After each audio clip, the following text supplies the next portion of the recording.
era guapísimo. Yo tuve el privilegio de conocerlo en persona. Wow. Bueno, señores, y ya tenemos aquí a Daniela Di Giacomo. Hoy nos vienes a hablar de algo serio porque ha muerto uno de los grandes diseñadores en la historia de Italia, Giorgio Armani. Sí, señor. Tenía rato enfermo, 91 años. El comunicado que han sacado es que estaba rodeado de toda su familia. Él trabajaba muy cercano a la familia. Este año estaba cumpliendo 50 años su casa de moda y tenían como una presentación súper fabulosa en estos días para hacer. Pero bueno, sucedió esto. Por primera vez él faltó a una Fashion Week en Milán este año porque ya se ve que estaba delicado de salud.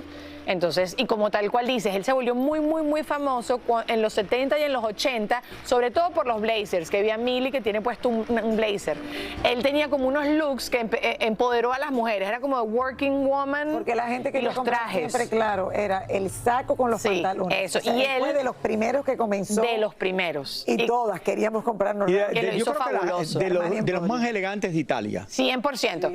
Es que ese era su signo, la elegancia. Todos los otros diseñadores inventaban más creativos, pero esta era su elegancia. Y una de las que se pronunció fue precisamente Julia Roberts a través de las redes sociales. Aquí, por ejemplo, estamos viendo uno de los trajes que ella utilizó en los 90, en los Golden Globes, y aquí esto fue en Cannes recientemente, en el 2016. Las dos looks de Giorgio Armani. Ella justamente dijo, un ícono, un verdadero amigo, y puso una foto de ellos dos en un evento. O sea, se ve que él era muy cercano. Los italianos son bastante como los latinos.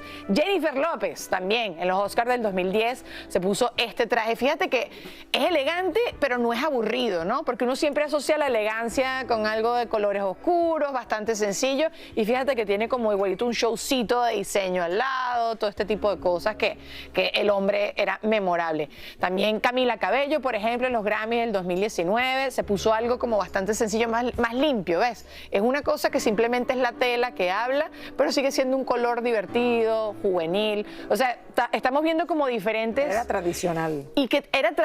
Te lo puedes poner siempre. Claro, es eso. No pasa de moda, es lo que pasaba. Y tú no pones vas a un vestido poner... y tú ves a los 10 años, el vestido todavía luce como que... Ese es el secreto de él, que puede durar toda la vida y siempre te vas a ver bien. ¿Tú no vas a poner ningún hombre aquí? No tengo. Pero ¿cómo no vas a poner ningún hombre? Giorgio Armani hace ropa espectacular para hombres. Pero es más bonito y más memorable las mujeres, como Penélope Cruz, que antes de trabajar con otras grandes marcas, trabajaba con él y se puso este vestido en los Oscars del 2012. Se habló mucho de este vestido porque había gente que decía que era como aburrido, pero nuevamente es la apuesta que tú dijiste, es elegante. Mira qué elegante este vestido, la caída, el movimiento, el color. Zoe Saldaña. Esto espectacular. Fue el año pasado, en el 2024, en el Festival de Cine de Toronto. Mira, Lili, la espalda de este vestido. Estamos viendo el frente, mira la espalda. Qué belleza. Es espectacular. Y fíjate que sigue siendo sexy, pero es elegante, pues está completamente, ¿sabes? See-through, el vestido es transparente.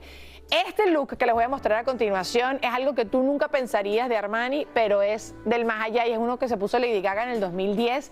Esto es demasiado Lady Gaga y esto es lo que hablaban de él. Que Lady igualito se adaptaba. Esto no me gusta tanto, pero claro, tampoco me gusta el pelo, no me gusta tanto. Pero es para Lady Gaga. Esto parece un acto del circo de los hermanos Vázquez. Pero imagínate el vestido sin la peluca y sin los tacones y quizás sí lo aceptas más. Pero bueno, si no te gustó ese, te tengo a Beyoncé en el Met Gala en el año 2008. También elegantísima, sencilla.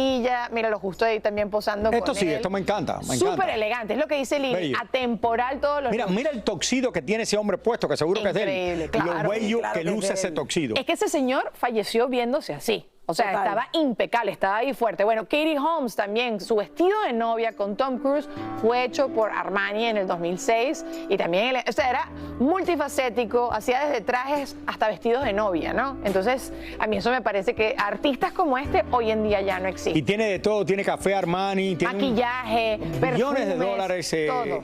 Bueno, que sin lugar a dudas, mi diseñador favorito de Italia. Y era guapísimo. Yo tuve el privilegio de conocerlo en persona. Wow. Hace 25 años embarazada de Lorencito en Bolonia en un concierto de Pavarotti. ¡Wow, Lili! Estaba backstage vistiendo, creo que era Ricky Martin, o sea, a un grupo de ellos. El hombre era bello, un señor espectacular en persona. Yo me lo crucé en mi época de modelaje también. Y mi mamá poniéndome así enfrente, así, ¿sabes cómo son las mamás? Gracias, vamos a una cosa, gracias. Ya volvemos con más del Gordo y la Flaca.